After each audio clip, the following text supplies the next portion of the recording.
You are listening to In Studio from Simply Timeless. I'm your host, Jay Daniels.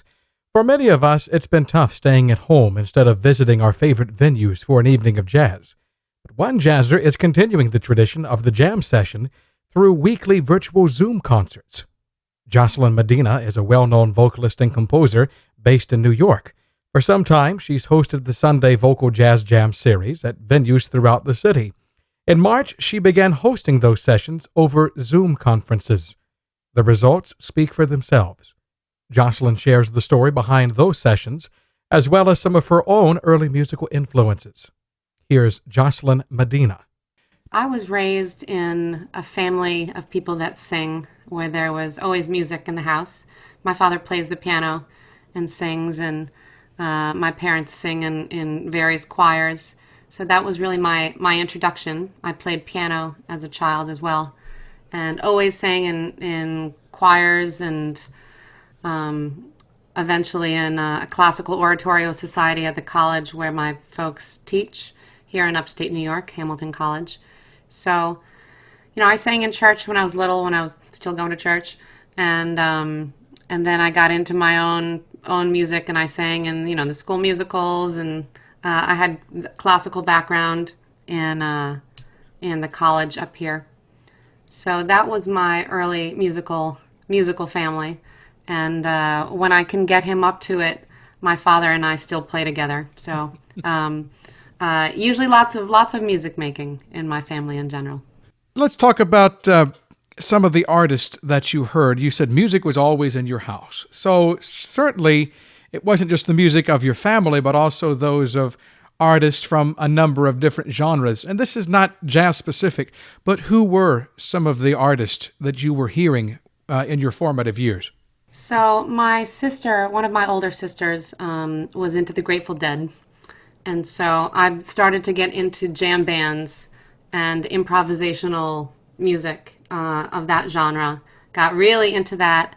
And in kind of digging back and starting an old record collection, that sort of thing, I somehow came across Herbie Hancock's Headhunters, that type era of his music. And then Herbie Hancock, in following him back, led me to Miles Davis, and that's actually how I started to listen to jazz. Was kind of from the Grateful Dead improv rock, going backwards, kind of a funny way. Yes. And it wasn't necessarily even jazz singers that I was into at first. It was it was Miles and Herbie and John Coltrane and the instrumentalists, and then I started to get into the singers too, because I realized that this sort of improvisational way of creating music is so appealing to me, more so than some of the classical genres where you don't have much say. You do what's on the paper. So that's kind of what brought me into that. Although we should clarify, though, you are very talented as a classical vocalist. I've been working on it in the past few years, almost more as a hobby. I sing in a classical choir, but it's never been something outside of people's weddings. It's never been something that I've really done professionally. Are you an alto or soprano? I'm an alto. I sang soprano in college, but I guess I got old and I'm an alto. You are not old. I know old people, and you are not in that bunch. And speaking of schooling, just for the record, you have a bachelor's in professional music from Berklee School of Jazz. And there's also, you have your master's in vocal jazz from the Manhattan School of Music. So this is not a passing fling for you. You take this music seriously. I went to school at Stanford University for 2 years, where I was studying classical music, and that's where I was a music major, which was kind of a silly thing to do at Stanford. If you go to Stanford, you should be an engineer or computer science, so it wasn't the most intelligent thing. But I did want to go to California, so I got that out of me. My parents at first were a little skeptical. Okay, you have to major in music? Oh, okay, fine. Oh, you have to go to music school? Really? But once they realized that's my direction, that's my path, there was no other consideration, then they've always been supportive. And your musical journey has not only taken you to California, but it's also taken you to many countries around the world. And in each of those, you brought something to your musical experience. And you bring all of those together in your own performances, in your compositions. I have 3 of your albums that you shared with me. There are a number of ingredients that go into your music. I love to ask this question. I don't cook often, but I love to think of it in the term of, say, a recipe.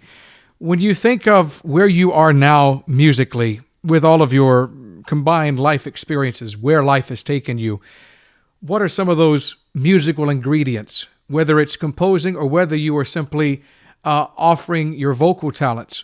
What are some of the ingredients that go into your work? The framework of a lot, information came from jazz, as far as the harmonically where the music that I compose and the music that most of the music I perform lies harmonically. But huge influences have come from a couple different cultures, West African music, the rhythmic sensibility of music from Ghana. I had a chance to study there in between colleges, and it's something that I continue to do now. I play in a drumming ensemble called the Rhythm Monsters in New Jersey. We play traditional Ghanaian percussion, which is amazing and very, very fun. The music of Brazil has been a huge influence on me pretty much from college on. And after college, I lived in Madrid, Spain for a number of years, where I had many, many Brazilian friends who I played a lot of music with, and they kind of showed me the road and introduced me to all sorts of things that have stayed with me. And then when I first moved back to New York, I spent a summer in Brazil, kind of getting a little deeper into that. So definitely Brazilian music is a big influence. In my master's program, I took a little bit of Indian music from a wonderful teacher named Samir Chatterjee, master tabla player. And so I had been exposed to Indian music, but it wasn't until 2014 I was offered a job teaching at a music school in Mumbai called the True School of Music, where in addition to being the head of their contemporary voice department, I had the opportunity to take unlimited free lessons from the Hindustani voice teachers there. So then I started to get deep into that style of music and that style of singing in particular. There's so many inflections and things that I find so beautiful, and it changed my perspective on singing and on definitely on listening to music.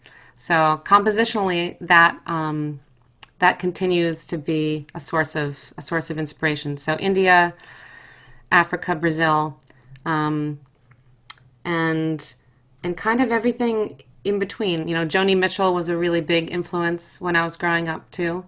So I'd say that lyrically, she's a component as much as so many of my colleagues. I mean, there's so many wonderful, amazing, talented folks around New York City that are also really, great influences on me. In each of these cultures that you were a part of for some time, India, Brazil, Spain, this idea of coming together, making music together, it's certainly very important in those traditions from what I understand. And that is one of the gifts that you've been given, I think, is to bring people together around music. And I want to talk with you about a program, or I guess a weekly gathering that you continue in New York, and now really it touches people around the world.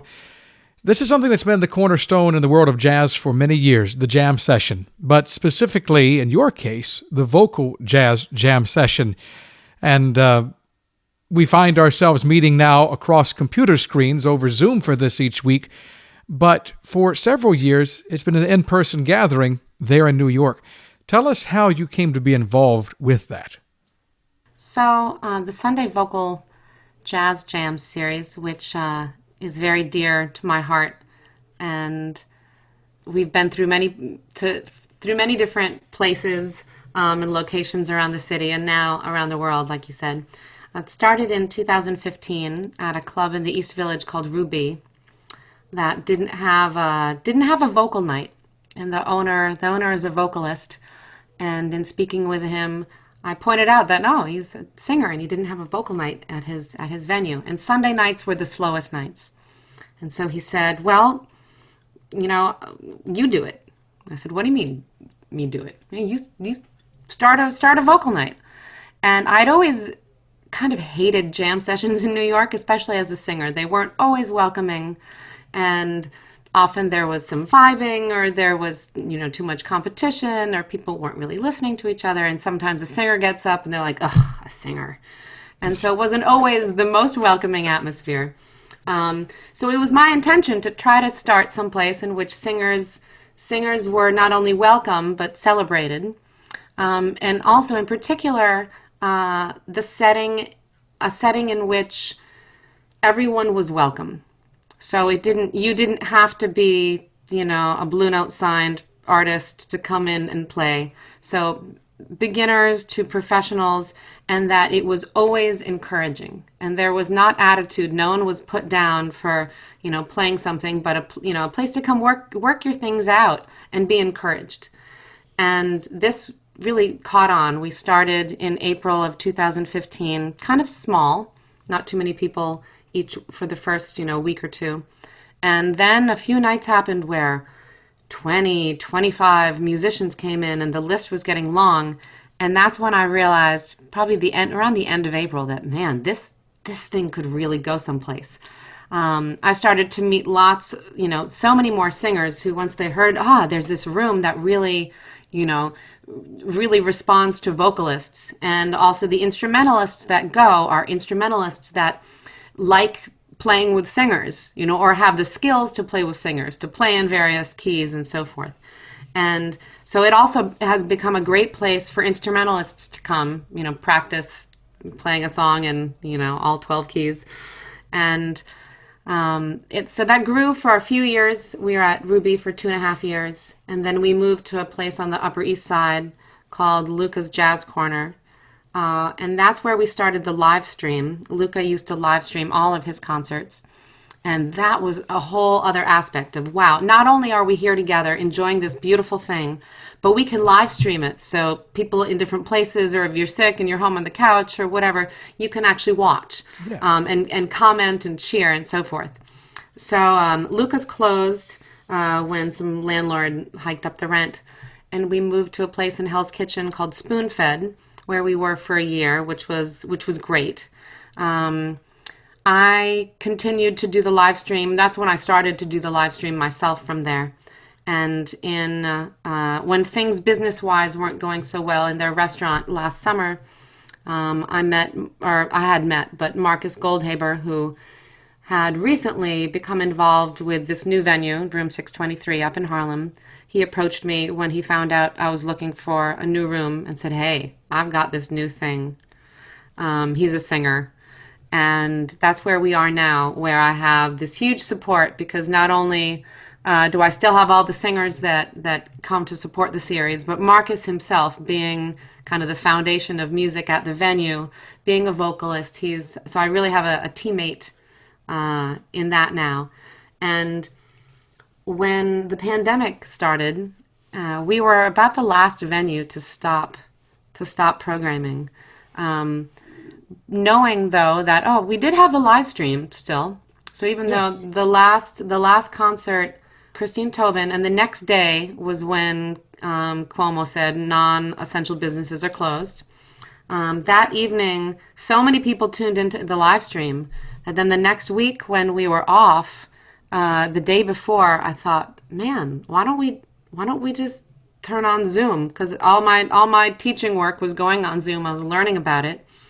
And that's where we are now. So we're still coming together, and we get people from England now. We get people from Holland and people from the West Coast, and so it's really now bringing people together from all corners of the globe. It's been really exciting.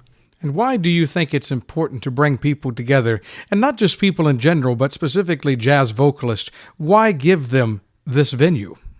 Well, this is how we learn from each other in a place of non-judgment but support, which feels really good. And for most of us, didn't necessarily have that in our schooling, or trying to pick up pieces of knowledge at a jam session here and a jam session there, where you can go into a room and sing something and forget the words halfway through, and someone a couple of feet away from you in the audience feeds them to you and cheers you on. Yes. And you get finished, and no one says, "Oh boy, you did a bad job there," but the opposite. And a student goes up and is singing for the first time ever with a live band, and the room explodes into applause, and there's all this support. And this is a really crucial element of how we are going to get the next generation of singers and of jazz musicians to support one another, because it's harder and harder and harder every day to make it in the music business. It's no one's buying our music anymore. We have to keep people coming out for live music. That's where the consumption is. And this is, hopefully, we're fostering, the people who listen in an empathetic way, without judgment, and enjoy. Also, I think it's great for teachers, bring your students, and it kind of is a way of leveling everyone out. So the really experienced singers and the newbies are all there together, and there's no hierarchy. And it would be a beautiful thing if that's the direction that performance could go. I know singers we have a lot of responsibility put on us for being the band leader, and being the diva, and being the booking all the gigs. And that can get, it can be stressful, lots of ego. And this is, in my fantasy land, this is how singers should interact, You mentioned being welcoming and encouraging, and I don't mean any disrespect to my beloved seniors, but there have been a couple of gigs, especially where I knew the senior citizens fairly well. Afterward, they come up, put their arm around me, and be like, Jay, you just were not on your A game tonight, were you? Did you practice before your show? I remember, and you and I have, which it's weird because I have seen you several times. We've interacted over the virtual sessions. We have only met in person one time. And I remember I was not the most familiar with your work, and this is only about a month or two ago. I knew who you were, and I had met Marcus at it was a gig, I think, that happened about a week or so prior in Rockefeller. And he said, come by. We have a vocal jazz jam series on Sunday nights. Jocelyn Medina runs it. So I went, and, even though I go to New York all the time, I'm walking around lost, don't know where I am, where I'm supposed to go. And you find me on the sidewalk. And you said, are you here for... Are you here for the jam? And I said, yes. They told me they weren't ready. And it's like, no, come on in. We're fine. And it was as though you had known me for years, and I was so welcomed into the building. And I think there needs to be more of that, especially now. There's so much stress, so much anxiety. People are broken, especially now. People have always been broken, but especially now. And I think this music is a balm. That's BALM, a balm for them during this time. Wouldn't you agree? I would totally agree. Yeah. So, how does this coming together enrich your life? You're like many. You do live by yourself, even though you're with your family right now in upstate New York. But how does it enrich your life? Surely life has to get a little too quiet sometimes, being at home. Absolutely. Well, during the pandemic, everything that I do for the series, although, oh sure, I'm doing it for others, it's also very selfish. I'm doing it for myself. I want to hear great singers. I book the singers that I admire the most, and I want to gather among people that are encouraging of one another, and hear and play great music on a regular basis, and know that it's always there. It's there every week. And this community also of friends. It's hard in New York, even if your friend lives around the corner from you, to to always make that connection. People are busy. And this is it's a ritual, it's a ritual gathering that you can count on. So for me, it's very much been an extended family. It's given me the opportunity to know so many more singers than I ever would. It's given me the opportunity to know so many more instrumentalists that play well with singers than I normally would as well. And I'd say, I have a wonderful family of the folks that gave birth to me and raised me, but it's another form of family. Absolutely. Yeah. Well, family isn't blood relations. In a world where everything that was so certain seems so uncertain now, there is one thing that we still have, and that is our music. So for you, you went to school for it, you made it a career, you've traveled the world in search of more of it. Why music? Well, I never had any doubt. I have some friends who took a long time to figure out exactly what their calling was and what they wanted to do. I feel like I was very lucky from the time I could, when I was 4 years old, dancing around the living room, singing while my dad played the piano. Like I had it very clear in my head that that's what I wanted to do. There was a short period of time where I thought maybe music theater might be the thing. And then I did some community semi-professional theater near my hometown, and it was so intense that I said, no, I think I'm just going to stick to the music. Musicians are crazy enough as it is. I knew my direction. Quite kind of from the start. I feel really fortunate. Jocelyn Medina, our in-studio guest this week from Simply Timeless. For more information, search for the group Sunday Vocal Jazz Jam Series on Facebook. There you'll find a schedule for upcoming sessions, as well as links to the live video feeds. Special thanks to Jocelyn for all that she continues to do and sharing this music with others. And we thank you for taking the time to join us this week. Until we meet again, I'm Jay Daniels. This is In Studio.